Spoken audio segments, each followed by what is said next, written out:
这是耶和华所定的日子，我们要欢欢喜喜的来到这里。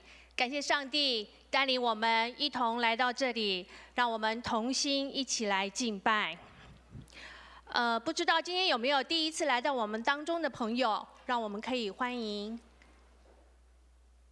如果有，可以起立，让我们认识一下吗？好。前面有两位是吗？好，我们一起欢迎他。好，请坐。现在我们一起同心，以祷告的心来关心圣工。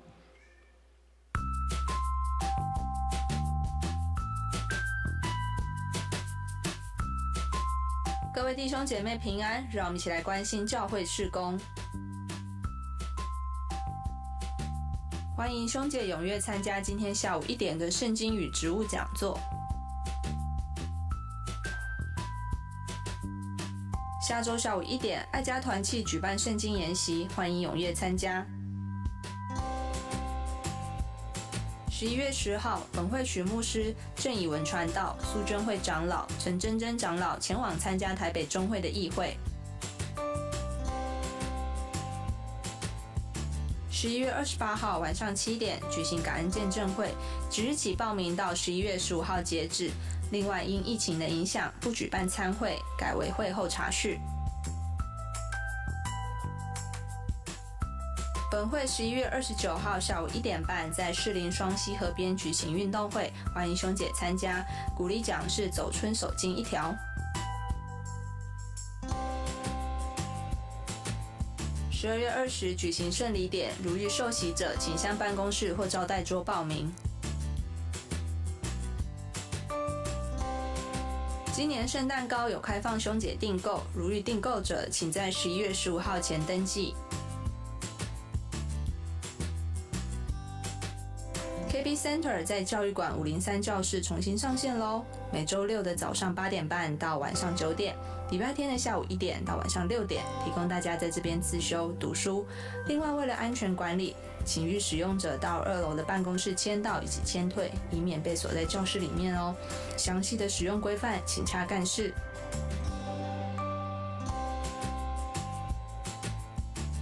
廖春英姐的母亲廖秀妹于10月29号安息主怀，享其寿99岁。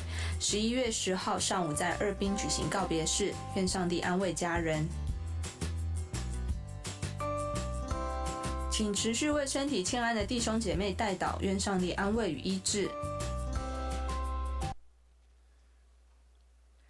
感谢上帝将他的话语赐给我们，让我们一起来读今天的金句2次。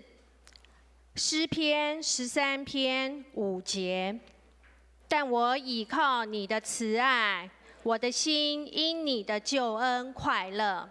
诗篇13篇5节，但我倚靠你的慈爱，我的心因你的救恩快乐。让我们一同起立，同心来祷告。哈利路亚，亲爱的父神，从日出之处到日落之地，我们要称谢你，我们要歌颂你，因为你的崇高大于诸天，你的荣耀高过全地，你的信实达到穹苍，你的慈爱亘古长存。你坐在至高之处，观看我们一切所言所行。在你面前，我们不以自己为有益，乃要谦卑自己，看见自己的软弱与不足，好叫我们可以从你的话语中探寻你的旨意，使我们在敬畏中得着你所赐的智慧。你是有恩惠、有怜悯的主，求你应允我们，求你帮助我们，照你的慈爱拯救我们，饶恕我们凡是想自己承担、自己解决的罪，帮助我们学习将自己的担忧通通交给又真又活的主上帝。求你保守我们在可见或不可见的难处中经历你的恩典，引导我们更深的渴慕你，叫我们能在短暂的低潮中得到你永不离弃的印证，让我们明白我们需要更多的依靠爱我们的主的帮助。全能的阿爸父，求你高抹牧师的口，将你的话语成为祝福的权柄，进入到我们的心中，成为我们随时的帮助。我们也要用主耶稣教导我们的祷告文一起来祷告。我们在天上的父，愿人都尊你的名为圣。愿你的国降临，愿你的旨意行在地上，如同行在天上。我们日用的饮食，今日赐给我们，免我们的债，如同我们免了人的债，不叫我们陷入试探，救我们脱离那恶者。因为国度、权柄、荣耀，全是你的，直到永远。阿们。哈利路亚！让我们一起拍掌来敬拜我们的主。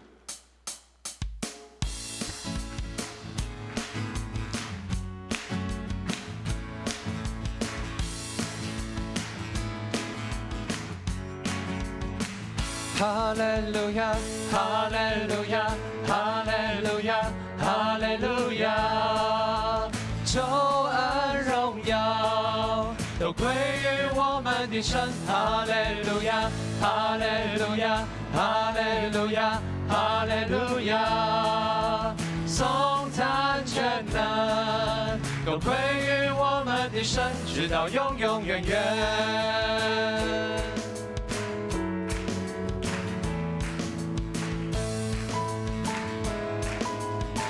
在你宝座前，在你宝座前，我献上我的敬拜，我高举双手，扬声敬拜，愿救恩归于宝座上的神。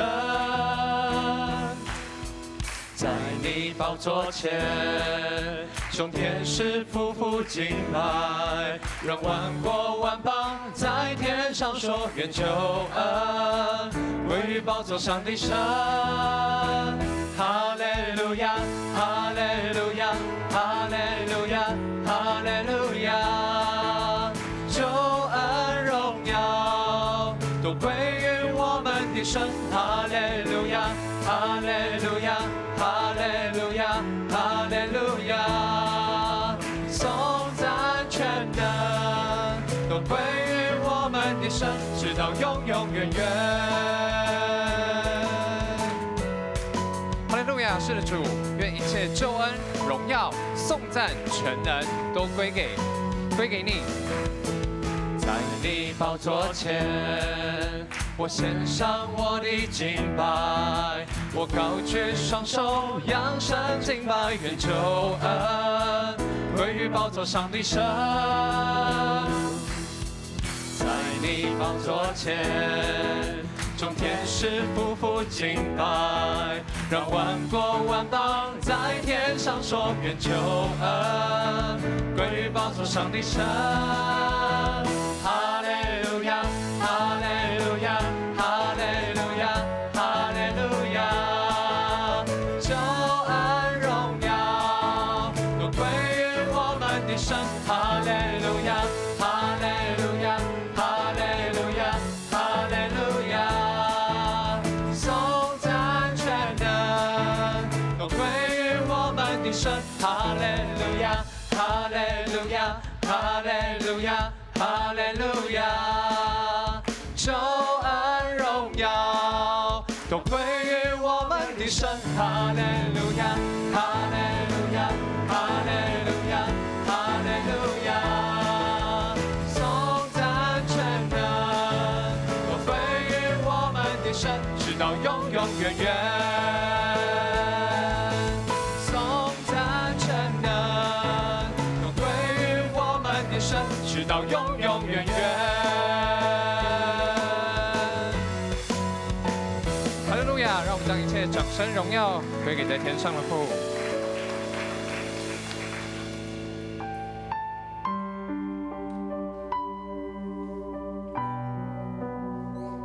主耶稣，谢谢你的恩典，谢谢你这样子的眷顾我们，让我们能够来到你的殿中，来到你的面前，来歌颂，来感谢，来赞美你。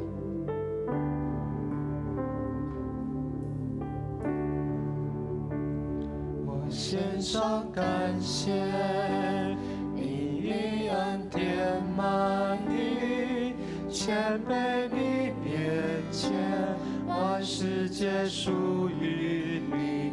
我献上感谢，因征战在于你，只愿不断感谢，定睛仰望你。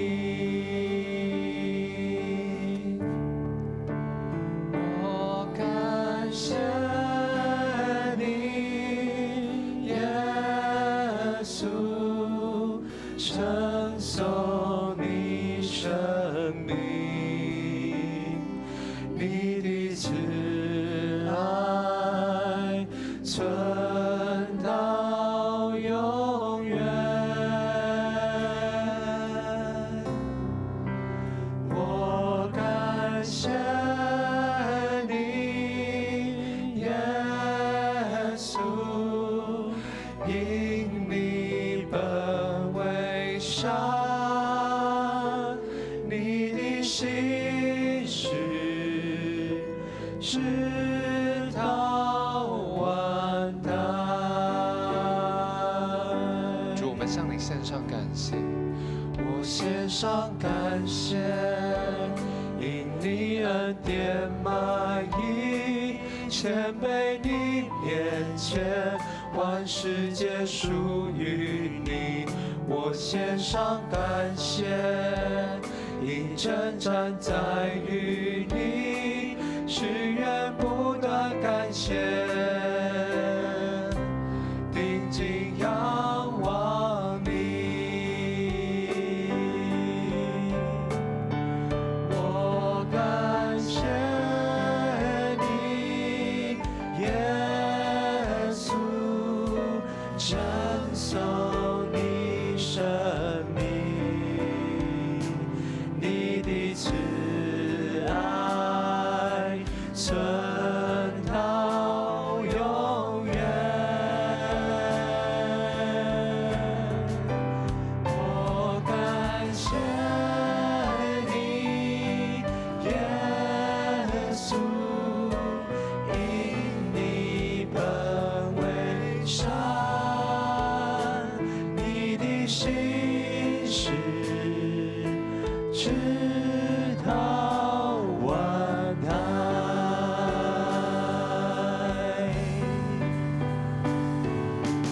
要以感谢进入你的门，要以赞美进入你的院，要以感谢进入你的门，要以赞美进入你的院。我感谢你，耶稣，承受你生命，你的慈爱存到永远。我感谢你，耶稣，因你本为善，你的心事直到万代。我感谢你，耶稣，承受你生命，你的慈爱存到永远。我感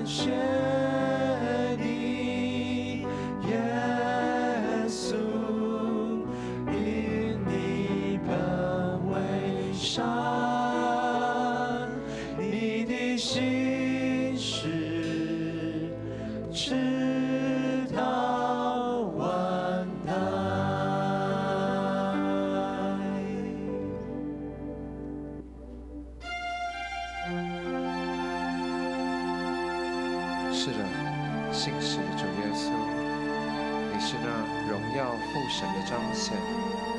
谢谢你的救赎，让我们能够再次来到你的宝座前，来献上尊荣，献上敬拜。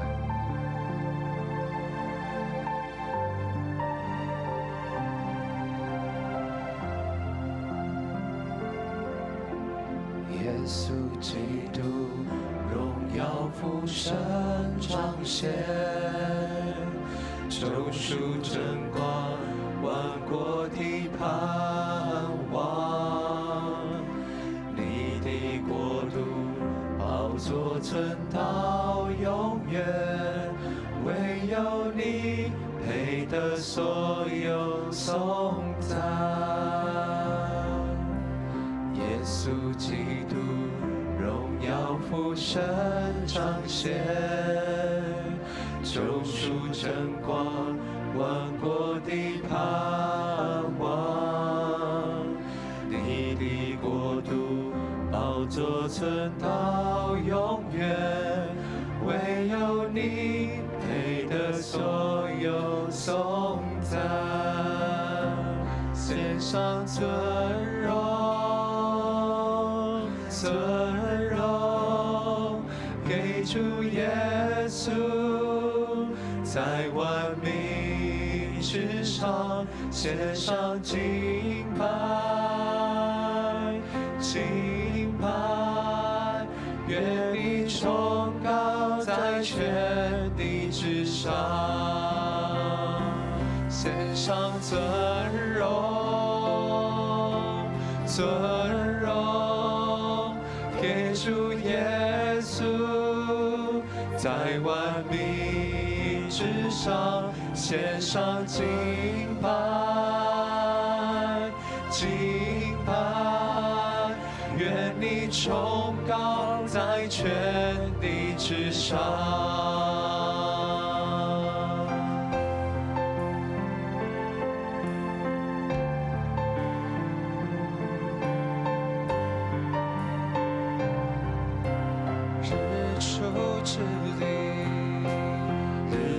之地，到日落之处，唯有你名被尊崇伟大。最小部落到最大国家，凡有气息都归荣耀给你。日出之地，到日落之处，唯有你名，唯有你名被尊崇伟大。最小部落到最大国家，最大国家有气息都归荣耀给你。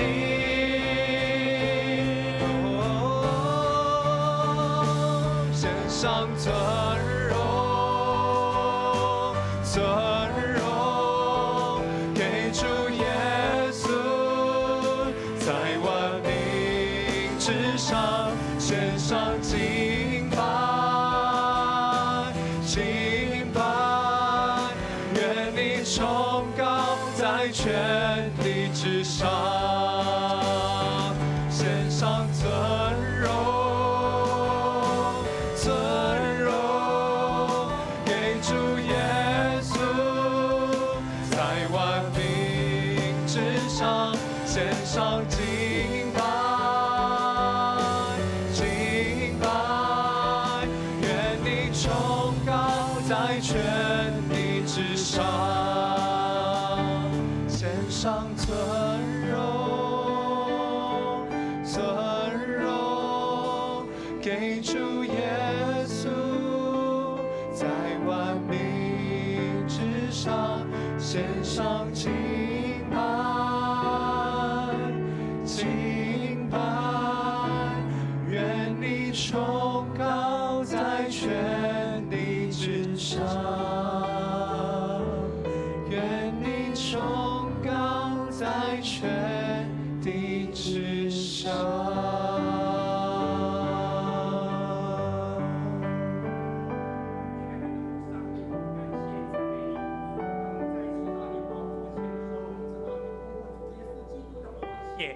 要让我们的生命在世得着洗清，也让我们能够真正的守洁心清，来到主面前。我们感谢你，主啊，我们要献上一切的赞美，在你面前敬拜，求圣灵你带领我们一起学习，一起经历敬拜的喜乐。我们这样感谢祷告，奉耶稣基督圣名，阿们。弟兄姐妹，大家请坐。我们非常高兴，刚刚除了介绍了一对夫妻Jackie 夫妇，他们昨天就带了我们青年有很好的一个特会啊。今天我们一样有2位朋友洪信宇、林嘉欣在那哦，谢谢，来，请我们开手欢迎开手欢迎他们到我们中间来盼望你今天也能够跟我们一起经历到敬拜的喜乐。今天到了教会来，你觉得坐椅子有什么不同吗？进来了以后。我不知道这样跟以前我们这样的排法，你的感觉如何那我们试看看，这个习惯都是从不习惯开始那会想要调整，就是希望说，会不会比原本的稍微好一点？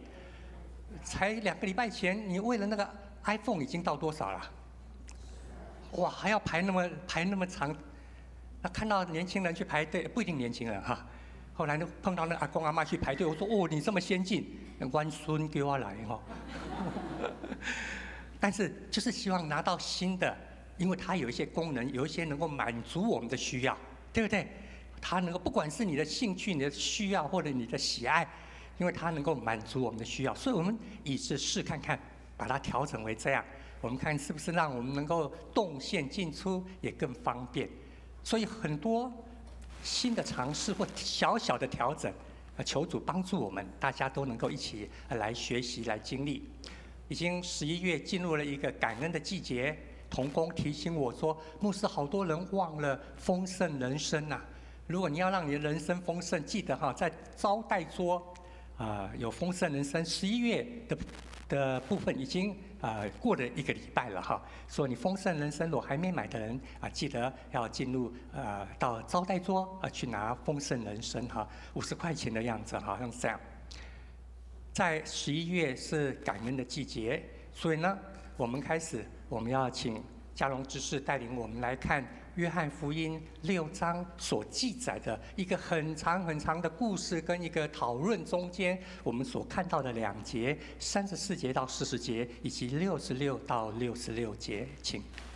于是他们对他说：“主啊，请常常把这粮赐给我们。”耶稣对他们说：“我就是生命的粮，到我这里来的绝不饥渴，信我的永不干渴。可是我告诉过你们，你们已经看见我，还是不信。凡父所赐给我的人，必到我这里来；到我这里来的，我总不丢弃他。因为我从天上降下来，不是要按自己的意愿行，而是要遵行差我来那位的旨意。差我来那位的旨意，就是他所赐给我的，要我一个也不失落，并且在末日使他复活。因为我父的旨意是要使每一个见了子而信的人得永生，并且在末日我要使他复活。从此，他门徒中有很多退却了，不再和他同行。耶稣就对那12使徒说：“你们也要离开吗？”西门彼得回答他：“主啊，你有永生之道，我们还跟从谁呢？我们已经信了，又知道你是上帝的使者。”约翰福音很特别，我上次跟我们分享过，如果你要带人家陪读，要带人家读耶稣的故事，原则上不敢说一定原则上必要从约翰福音开始你可能可以从路加福音，可以从马太，从马可。还记得我那个大学的同学吗？因为出了车祸以后，在竹围马街就回来，因为同车是他的车子可是他坐右边副驾驶，就驾驶跟后面2个同学有2个安息，1个重伤，只有他右手骨折而已右手骨折。所以那次回来住院回来，我们有去探访，回来以后他突然跟我讲说：“许神道，你带我读圣经好不好？”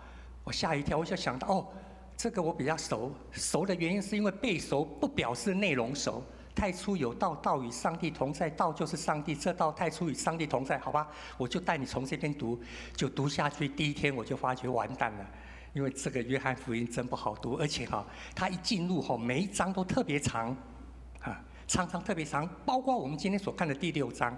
你看第6章，你要整个一起来看它。这个故事的背景非常有趣，就是在加利利湖旁，又叫做提比利亚湖。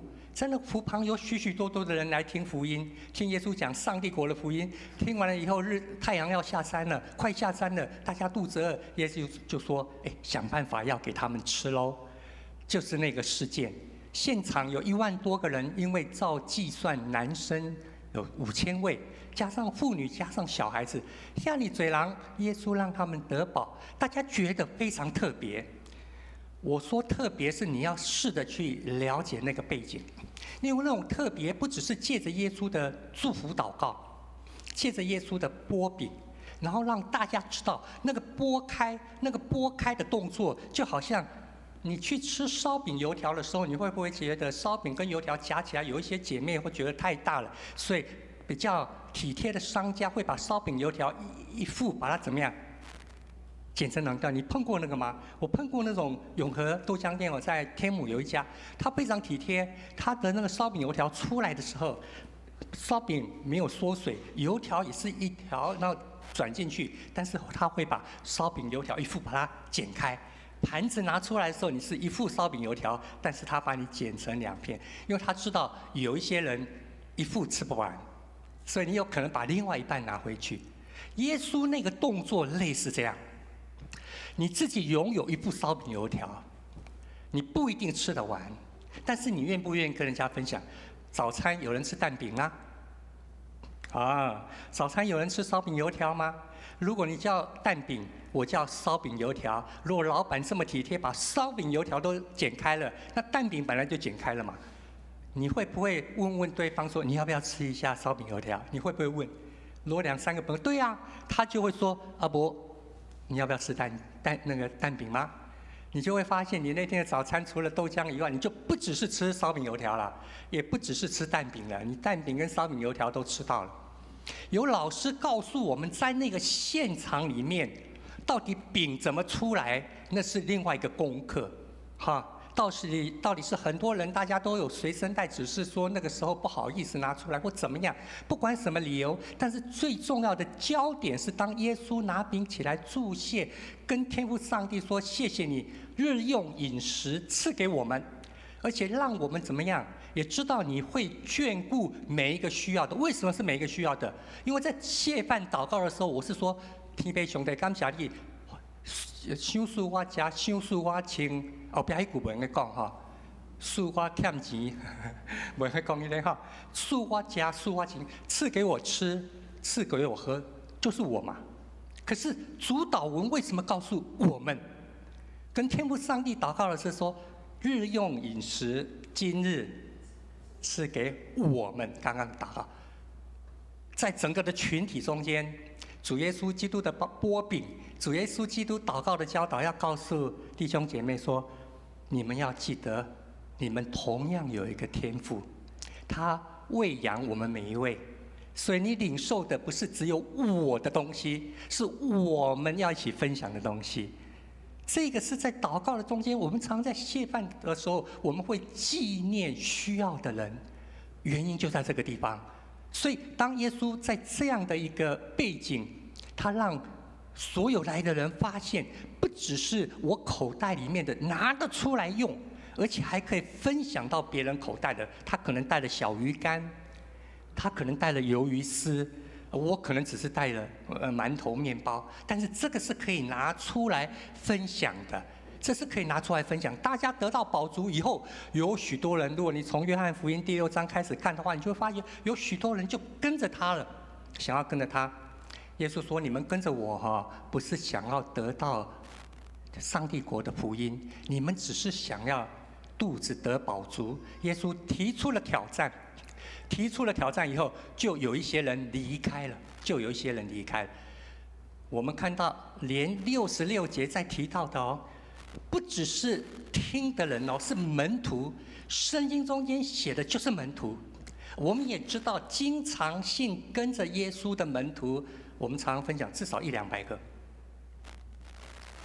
我们知道很多人听了耶稣说的福音就信了，相信上帝国的福音，这个我们说叫做信徒。但是愿意跟着耶稣来做的，我们称为门徒。所以经常性跟着耶稣的至少有100-200个人。为什么？有人退出了没问题，但是当耶稣要差派他们的时候，2个一组，2个一组，2个一组，一下就可以拆出70个人。分母如果不够大，不可能分子有70个人，那个分母一定是100-200个。经常性跟着他，但是最密切跟着他的，可能就那10几个人。包括他拣选的12个使徒，包括一起服侍的几个姐妹，所以竟然有门徒也退掉了，哇！你就会发现那个挑战多大啊，对不对？说好跟着我不只是当粉丝而已，而是要当门徒。粉丝是怎么样？有好处，有热闹，有特会我就来。门徒是什么？门徒是要跟着老师一起做。3年7个月才应该出塞啊。3年7个月，你很多时候不知道在做什么，但是我就是要当他的门徒，我要听他说什么，他说的我听不太懂，但是我要继续听。他做的事情我不明白，但是我要继续看。他说的道理是懂非懂，好像怪怪的，但是我要继续相信，这个叫门徒。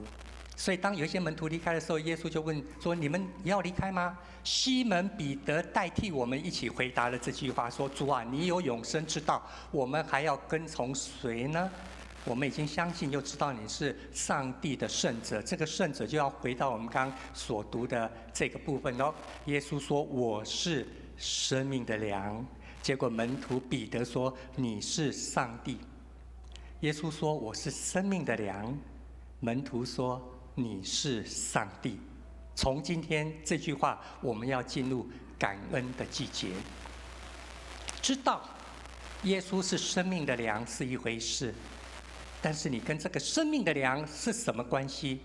你是转身离开呢，就退去了，还是你像彼得一样告白：你是我的上帝，是我生命的粮？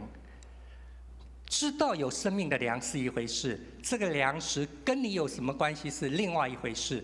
知道有一个家是一个回事，你在家里面的关系、家里面的经营是另外一回事。我们有一段时间说，家像旅馆、旅店，就回来睡一觉，第二天就走了，对不对？要跟爸爸说好了，哎，还在睡觉，不要吵他。晚上回来了，哎，没看到他，自己就躲进了房间。现在在家吃晚餐的机会也不多，反正3餐都在外面吃，所以家真的就像旅馆，回来睡一觉，冲个凉，睡一觉，明天又出门了。家是这样的吗？想象中有一个家，但是跟你的关系是什么？想象中有个生命的粮，这生命的粮跟你有什么关系？就是农夫在种稻啊，就是那样的一个过程啊。这个粮跟我有关吗？我若不吃它，不进入它里面，它不进入我里面的话，它就跟我没有关系。就好像我们常常在碰到一些朋友，我相信有上帝啦，你不用再跟我传了，我相信有上帝。我们不是要告诉他们有上帝，我们不是要告诉他们有耶稣，对不对？传福音不是告诉人家有上帝，不是告诉人家有耶稣，传福音是要告诉人家，耶稣在我生命中的改变，耶稣跟我有关系。所以我们说传福音是传关系，而不是传上帝。不是传上帝，谁不知道有上帝？连魔鬼都知道有上帝，比我们更知道，而且知道的鸟鸟窜，因为他知道上帝太厉害了，他已经在做最后的征战了，对不对？他在做征战，然后他知道有一天他会被打到好深好深的地方，永不得翻身。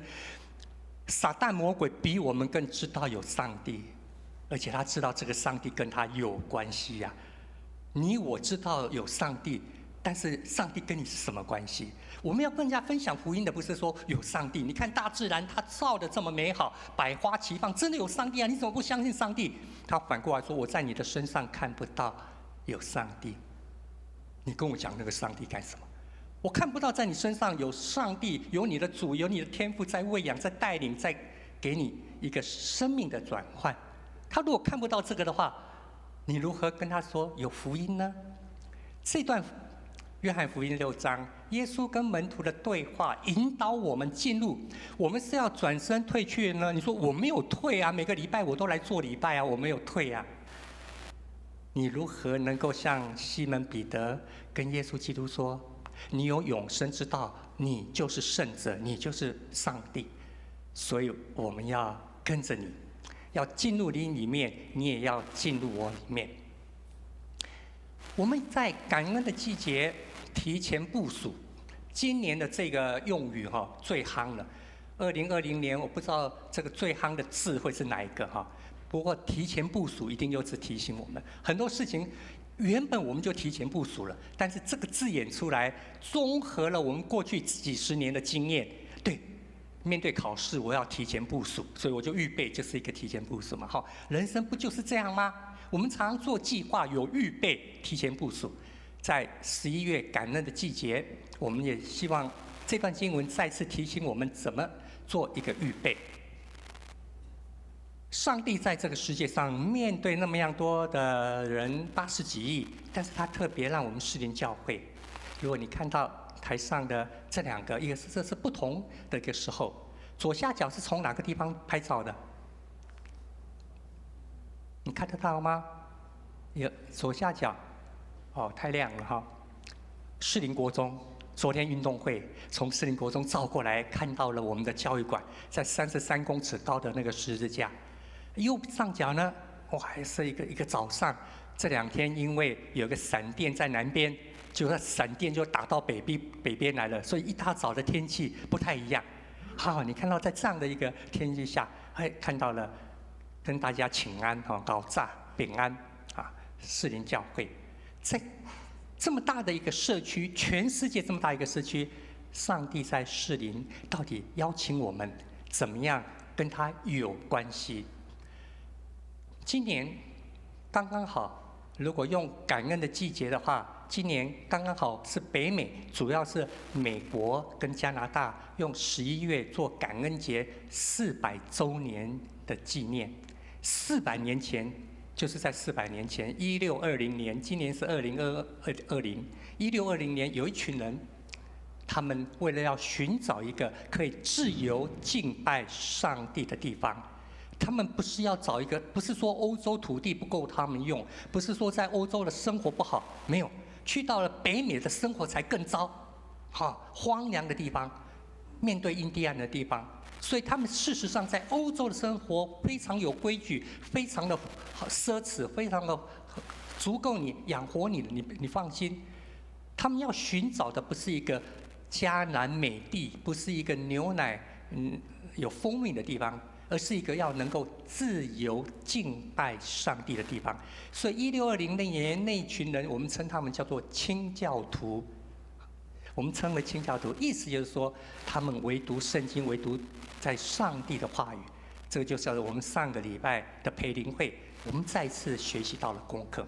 所以在400年前的这样的一个经历，当他们到了北美，虽过了一个寒冬，去的人死了一半，过了冬天。但是在地的印第安人帮助他们如何撒种，如何重新建立。所以在那年的秋天，他们就把收成的玉米南瓜等等这些，要邀请印第安人一起来感谢上帝，用3天的时间。所以真正的感恩节是从欧洲来的外国人跟在地的印第安原住民一起感谢上帝，在1621年。在1621年，所以经过了这几百年我们知道他们一直纪念这个活动，一直到南北战争，在19世纪中，1860年美国南北战争的时候，当时的总统林肯他在10月发布了一个咨文，宣布了说我们应该要更小心谨慎在上帝面前。所以这样的开头的一幅画提醒他们这一次我们看到美国的选举到现在好像还没结果没有官方公布就不算结果。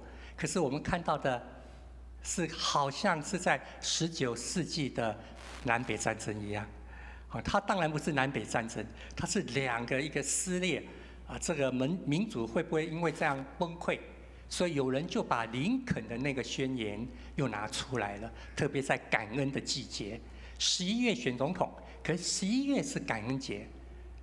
林肯在那段里面他说，我们应该要建立一个，不只是我们哦，他说全世界的国家都要建立一个能够依靠全能上帝，有那种心，而且谦卑痛悔的灵，这是每个国家每个人应当尽的责任。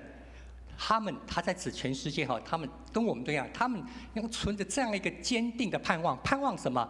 真诚的忏悔将带来怜悯与宽恕。他们当认识圣经里面所宣告的，并被历史所证实一个至高的真理。圣经有写，历史也证明了，那就是遵从上帝的国家必蒙祝福。林肯在南北战争写，最近这几天。美国的战争，不是战争，美国的选举选战，有人又把这段拿出来了。100多年前，150年前，我们的先祖提醒我们的，他最后写说：“我认为我们应该做的，就是美国人应该做的，就是当以庄严、恭敬、感恩的心，同声合一的来承认上帝的作为。上帝在掌权，上帝在做事情，在你的生命，也在我们的国家。”所以我恳请全美各地的每一位公民，包括旅居海外的美国人，那时候很多人在国外了，把11月最后一个星期四作为感恩节来庆祝，赞美我们那在天上的仁慈天父。感恩节定在第4个礼拜四，是从1863年林肯总统那时候这样。以前有时候时间每个州不一样。所以在那个地方，联邦政府确认了这个时刻，但是最主要是那个内容。林肯提醒我们要知道感恩的对象，感谢不是感谢政府，不是感谢总统，不是感谢你的领袖，是要知道我们是上帝的国家。在这次选战也让美国他们许许多多的基督徒回到这样，而不是因为某个人是基督徒我们就支持他，某个人说了什么我们就支持他。要超越这一切，看到天父上帝在我们的心。所以大家对林肯印象最深的就那句话。很多总统说过很多话，但是我们对林肯总统最深的就是他在南北战争最激烈的时候非常迫切的祷告。他的将军问他说：“你是不是求上帝站我们这边啊？”他说：“不是，我是求上帝怜悯，让我们能够站在上帝那边。”也就是说，我们所做的，我们这个战争里面，我们的立场，我们的坚持是上帝的心意，而不是求上帝来站在我们这边，成为我的阿拉丁神灯，摇一摇他就帮我打仗。不是的，是我们真的能够站在上帝那边。这是这位林肯总统讲过很有名的话中间的一句，也提醒我们在感恩的时候，我们是不是有站在上帝那边，知道他的心意。知道感恩对象，他建议美国人，当对上帝有非凡奇特赐福来献祭的时候，谦卑的为我们的国家的堕落违抗来忏悔。看到南北战争，他自己当个总统，他知道这是一种堕落，而且是抗拒上帝，应该要忏悔。但是呢，要赞美他温柔的保守看护，特别是那些在这场战争无法避免悲惨内战中，他们的内战孤儿寡妇安息受难者，我们应该要强烈恳求全能的上帝，伸手治疗国家的创伤，修补它，尽快与神圣的目的一致，享有完全的和平、融洽、宁静与团结。这是2天前我看到，如果你不可能也有人看到，美国有些人把这一段话又拿出来了。他说：“现在的选战不是林肯总统150年前他们所经历的吗？他们经历到的是一种用刀枪的战争，我们经历的是什么？更可耻的战争啊！这种选战这种选战，不管是所谓的抹黑啊、抹红啊、抹什么这种选战，他说要求上帝来治疗上帝来怜悯。他知道应该感恩的对象就是我们的上帝。当我们在感恩节的这个时刻要提前部署，我们求主帮助我们能够一次一次再回到上帝的面前，就像我们刚刚所读的经文，我们坚定相信，得着粮食米粮固然重要，但是有上帝的话语跟敬畏上帝的信仰更是重要。主耶稣已经把这个粮食赐给我们了，所以呢，我们会在生命中间借着感谢赞美来回应他。我们常在祷告的时候说感谢赞美，这两个看起来是常常彼此一起在用。感谢常常不一定但是感谢常常是在一些作为上面。感谢主医治了我。昨天才跟一位戚友在分享，他说最近身体的难处，我跟他一起祷告，我跟他一起说如何在上帝面前来经历他的医治。曾经分享过我12指肠溃疡，从大学一直到当兵前后十来年，照了9次的胃镜那是在1970、80年代那个照胃镜真的是没有现在那么舒服。但是如何去经历到上帝他兼顾了我们的门栓？我们一起来念这段，预备来。因为他兼顾了你的门栓，赐福给你中间的儿女，他使你境内平安，用上好的麦子使你满足。他降雪如羊毛，洒霜如灰炉，他冰雹如水渣，他发出寒冷，谁能当得起呢？13、14节告诉了我们天父上帝的宝宝关怀，满足我们的需要。但是16、17节，日本有一个校长，在24世纪大战东京大学的校长室内元忠雄，在他的诠释里面，他解释这段，他说这是好像是耶和华上帝的寒冷16节、17节。这个耶和华上帝的寒冷，好像在我们生命中间，你会去经历到雪不断的飘过来，那个霜好像一直在打击你，经历到了上帝的寒冷。这个话很特别生命中间我们会经历到这个部分，无论是特别是经历到天父上帝的寒冷的时候，仍然敬畏他，盼望他的慈爱，感谢。我们会看到上帝的作为，赞美在上帝存有的特质，习在、今在、永在、自有、永有的上帝，让我不得不发出赞美。他所做的事情，无论是在大自然里面，或在我的生命中间的作为，让我感谢他。我们常常在祷告中感谢、赞美，一起献在主的面前。所以我们在赞美的是上帝原本的事，我们在感谢的是上帝他的作为，他所做，无论是他的所事或是他的所做，其实是一体的两面。孩子感谢爸爸妈妈，不会只是看到他做了什么事情，有时候做了什么事情让我讨厌了，但是很多时候感谢爸爸妈妈是因为他是我的爸爸妈妈，他营造了一个氛围，让这个家越来越觉得像个家。在这个家不只是一个旅馆而已，不只是一个餐厅，好像天天回来都有好吃的东西，然后再来呢？没有，是一个可以对话、可以分享、可以休息的一个地方。所事跟所为、所事跟所做的天父上帝，常常是一体的两面。这是我们感谢赞美的地方。所以最后，借着感恩的季节，我们学习感恩驱离忧虑。哥罗西书2章6节7节这么说：预备来，既然你们接受了主耶稣基督，耶稣就要靠着他而生活，照着你们所领受的教导，在他里面生根建造，信心坚固，充满着感谢的心。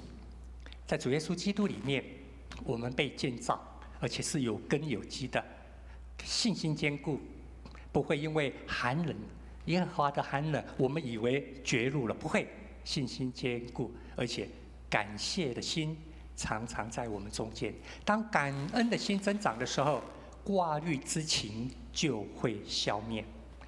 所以腓立比书4章6节7节，我们很熟悉的，预备来，应当一无挂虑，只要凡事借着祷告、祈求和感谢，将你们所要的告诉上帝，心里充满感谢，上帝所赐那超越人所能了解的，必在基督耶稣里保守你们的心怀意念。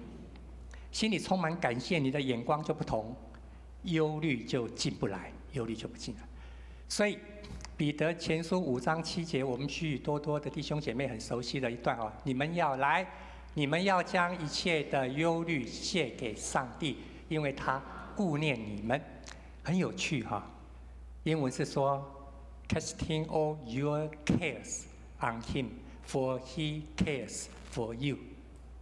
你的忧虑跟上帝的关怀是同一个字，都是 care。想一想，对哈，我所 care 的事情，常常就让我更注意，到最后甚至绑住了我，让我的焦点全在那边，成为我的焦虑。人常常会这样哎，当我看中我应该存款至少要7位数、6位数的时候，我就会特别注意要怎么样让它完成。当我特别注意到为什么有人没饭吃的时候，我就会特别把我的零用钱拨出来。常常在我们注意的事情，有时候一不小心变成我们焦虑的事情。彼得前书5章7节，再说到我们的忧虑，上帝顾念，竟然是同样一个字，所以这个 care 这个字眼，在40几年前，有一位老师就把它做了一个曲子，我们来听一听，这只有2分钟而已，但是它的歌词就在我们的周报里面哈，讲道篇里面有写，它这个歌词也会出来，就是 care 这样的一句话，就是一个字，它告诉我们生命中间。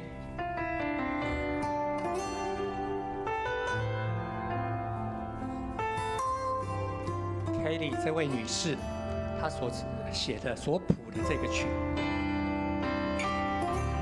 有时候我们生命中间会碰到很多我们 care 的事情，你要不要把这个交托 ？I cast all my care upon you， 我把我所有的忧虑都交给你。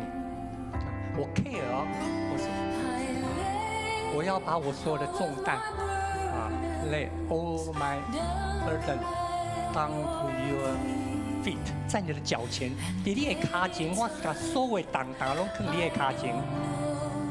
当我唔知道要安怎的时候，当我不知道如何处置一些情境，I don't know how to， 我要将我所有的忧虑，我所挂心，我烦恼的代志、担忧的代志，我挂心的拢放在你的面前。这首歌就这样4句，它不断在做一个祷告。我将我的忧虑摆在主的面前，我把我的重担拿到主脚前，卸在你面前。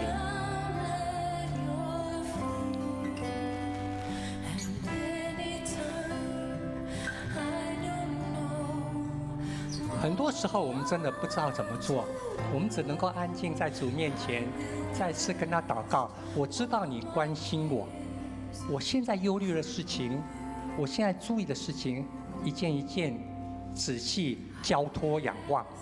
有时候我们只是做一个陈述，主上帝啊，我将我的忧虑都交给你。天父上帝会反过来问你哦，你在忧虑的到底是什么？你注意的事情是什么？你有没有看到自己到底在注意什么、关心什么，甚至忧虑什么？无论是自己的事情、前途、家庭亲子关系、家庭祭坛、工作、前面的方向，要不要换工作？要不要换跑道？生命如何得到实现？你在关心什么？那个也会变成你的焦虑吗？交在主的面前。这个歌，短短一首歌，告诉我们可以交在主的面前，因为他关心、顾念我们，他关心、顾念我们。所以呢，我们会看到，刚刚到最后，就保罗他会提醒我们一个很重要的学习哈。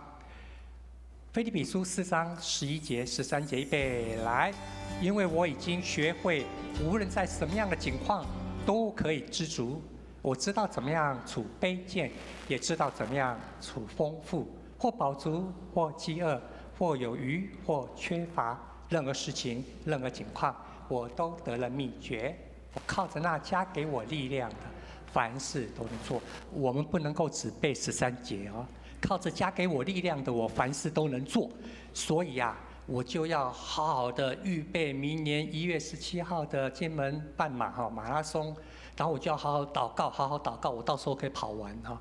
上帝说、你都不动，你就是靠祷告。没有，我祷告就一定会成，因为靠着加给我力量的，我一定可以把21公里跑完哦。靠着加给我力量的，所以他前面说，当我的处境可以练习的，我好好练习；当我今天出差我不方便练习的时候，没关系，我走楼梯走楼梯练习。当我回到这边的时候，我早上起来应该5点就要到双溪去跑5公里、7公里，我就应该要去跑，然后靠着加给我力量。前面说，处卑贱、处丰富，或饥饿，或饱足，告诉我们生命中间有太多时刻了。就像刚刚的诗篇说的，有他为我们预备的丰盛，也有他预备的下雪降霜，或丰盛，或卑贱，或饥饿，或有余，我都得了秘诀。他的秘诀就是依靠主，他的秘诀就是知足。第一句说的知足，无论任何状况。所以到最后，我们求主带领我们在感恩的季节里面，更能够经历到他那样的救恩，以及他所带给我们一切的恩典。这个礼拜、这个月，我们想一想，我常常 care 的是什么？不管你觉得说是我就是关心你，我才要念啊，对不对？我若不关心你，我插条嘴被冲起来。有时候我听到爸爸妈妈这样讲，我就说，如果你真的 care 他你就为他祷告你在念他，把他推得更远就为他祷告。健康、工作、前途目标、亲密关系，或者是亲子互动、家庭祭坛，每一天学习、仰望、交托，将一切的忧虑，我们所关心的事情交给上帝。第二个，在感恩的季节，也是一个励志的季节。在上帝面前领受这么多的恩典，他的同在，我们学习励志，你自己学习一个励志立下一个志，在主耶稣基督爱的行动中间与他一起同工。我们一起来祷告。亲爱的天父，感谢赞美你，让奇妙的恩典充满在我们中间，但是我们也要经历圣灵带领我们，教导我们，从眼睛看得到的部分，更能够认识到主你的心意，使我们能够在你面前来学习，来立志，来与主同工。我们这样感谢祷告，奉耶稣基督圣名，阿们。邀请各位弟兄姐妹这时候站立，用这首诗歌来回应。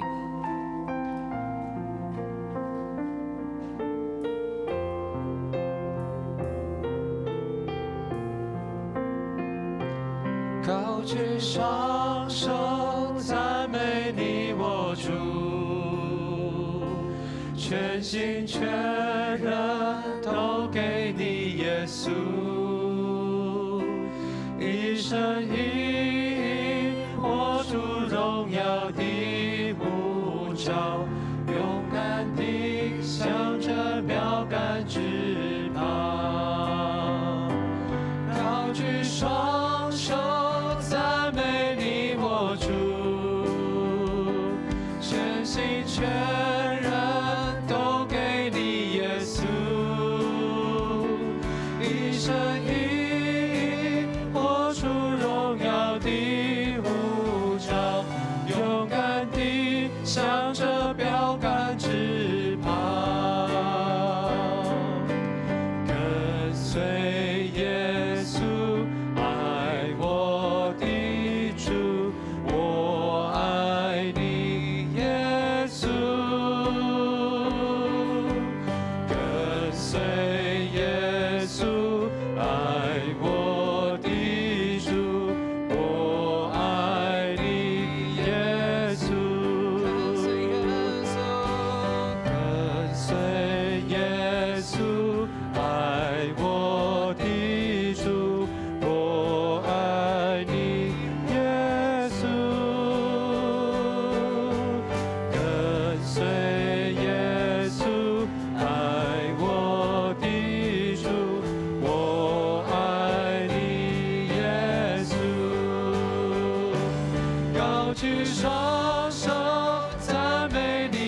人都给你耶稣，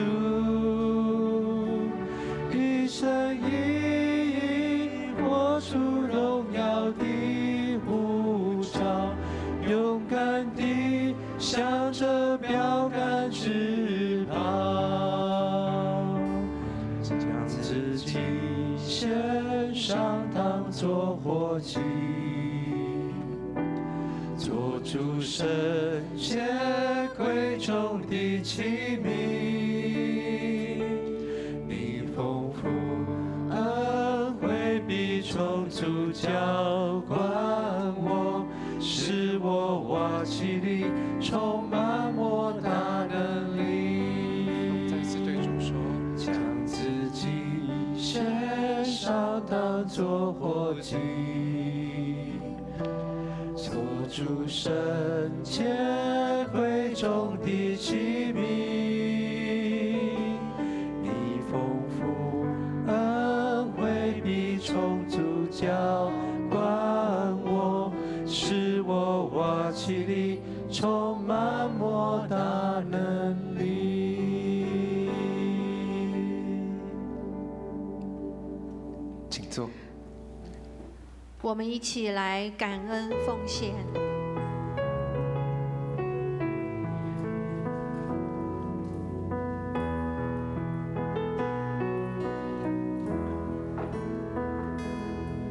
你的恩典每天够我用，纵有困难也不会逃避。有你与我一起，我还惧怕什么？赐我勇气去改变自己。哦，耶稣，耶稣，耶稣，奉献一生，皆因最爱是你。为了你，我愿将一切抛弃。耶稣，为要得着你。哦，耶稣，耶稣，耶稣，奉献一生，皆因最爱是你。为了你，我愿将一切抛弃。耶稣，为要得着你。哦，耶稣，请起立。耶稣，耶稣，奉献一生，皆因最爱是你。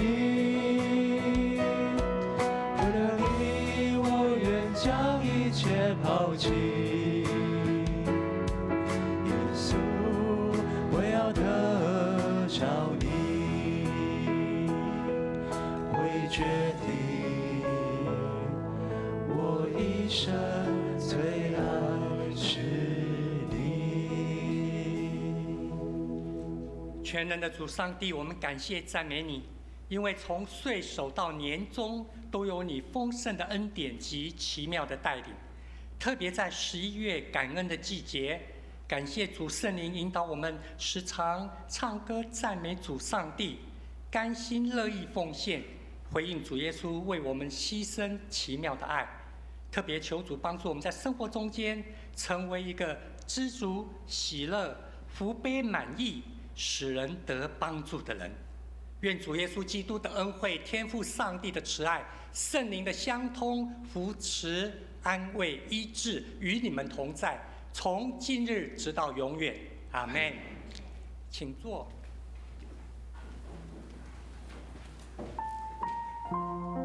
我们今天的崇拜到此，大家默祷，也将我们今天上帝给我们的讯息带回我们的生命当中。将自己献上当作活祭，做主圣洁贵重的器皿。你丰富恩惠必充足浇灌我，使我瓦器里充满莫大能力，将自己献上当作活祭，做主圣洁贵重的器皿。